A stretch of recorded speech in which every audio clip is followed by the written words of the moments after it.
രാജ്ഭവനുമായി ബന്ധപ്പെടുമ്പോൾ ഇനി അങ്ങോട്ട് ഈ രീതിയിൽ തന്നെയായിരിക്കും.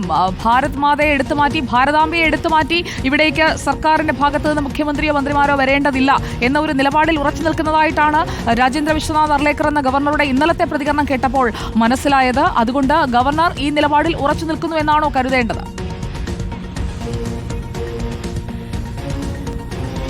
സുജയ പാർവതി, രാജ്ഭവനിൽ നടത്തുന്ന പരിപാടികൾ എങ്ങനെയൊക്കെ പരിപാടികൾ വേണമെന്ന് അത് രാജ്ഭവൻ തന്നെയാണ് തീരുമാനിക്കുന്നത്. അതുകൊണ്ട് തന്നെ സർക്കാരിനെ സംബന്ധിച്ചിടത്തോളം അത് വലിയൊരു വെല്ലുവിളിയാണ്. ഇനിയും ഇത്തരം പരിപാടികൾ സംഘടിപ്പിക്കുമ്പോൾ അവിടെയുള്ള ബാനറുകൾ അല്ലെങ്കിൽ ചിത്രങ്ങളടക്കം ഏതു തരത്തിലാണ് രാജ്ഭവൻ സ്ഥാപിക്കുക എന്ന് വ്യക്തമല്ല.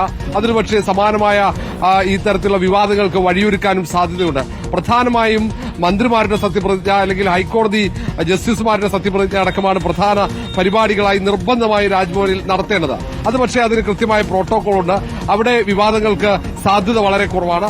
പക്ഷേ മറ്റു പരിപാടികൾ, അത് സ്വാതന്ത്ര്യദിന ആഘോഷമോ അല്ലെങ്കിൽ റിപ്പബ്ലിക് ദിനമോ അങ്ങനെയുള്ള ഏതെങ്കിലും പരിപാടികൾ, ഓണാഘോഷമോ അല്ലെങ്കിൽ നേരത്തെ കഴിഞ്ഞ ദിവസം വിവാദമായ പരിസ്ഥിതി ദിനാഘോഷം അടക്കമുള്ള പരിപാടികൾ സംഘടിപ്പിക്കുമ്പോൾ ഇത്തരത്തിൽ ബാനറുകൾ അല്ലെങ്കിൽ ഈ വിവാദമാകാൻ സാധ്യതയുള്ള കാര്യങ്ങൾ വരാനുള്ള സാധ്യതയുണ്ട്. നേരത്തെ നമ്മൾ കണ്ടതാണ്, അവിടെ RSSന്റെ സൈദ്ധാന്തികനെ ഒരു പരിപാടിയിൽ പങ്കെടുപ്പിച്ചിരുന്നു. അത് വലിയ വിവാദങ്ങൾക്ക് വഴിവെച്ചതാണ്.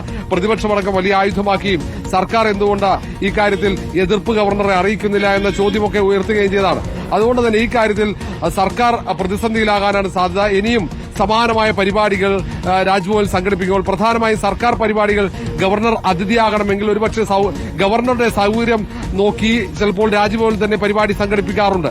അങ്ങനെ പരിപാടി സംഘടിപ്പിക്കുമ്പോഴാണ് സർക്കാർ പ്രതിസന്ധിയിലാവുക. അല്ലാതെ പുറത്തെവിടെയെങ്കിലും സർക്കാർ പരിപാടി സംഘടിപ്പിക്കുമ്പോൾ അവിടെ ഗവർണർ അതിഥിയായി വരുമ്പോൾ കുഴപ്പമില്ല. പക്ഷെ ഇപ്പോൾ കൂടുതലായും ഗവർണർ രാജ്ഭവനിൽ തന്നെ ഇത്തരം പരിപാടികൾ സംഘടിപ്പിക്കാനുള്ള നിർദ്ദേശമാണ് നൽകുന്നത്. അപ്പോൾ ആ ചിത്രം അവിടെ തന്നെ ഉണ്ടാകും. രാജ്ഭവനിൽ ഭാരതാംബയുണ്ടാകും. പങ്കെടുക്കണോ വേണ്ടയോ എന്ന് മുഖ്യമന്ത്രിയും മന്ത്രിമാരും തീരുമാനിക്കുക എന്നതാണ് ഗവർണർ രാജേന്ദ്ര വിശ്വനാഥ് അർലേക്കർ പറഞ്ഞു വെക്കുന്നത്. വിവാദം തീരുന്നില്ല എന്ന് ചുരുക്കം.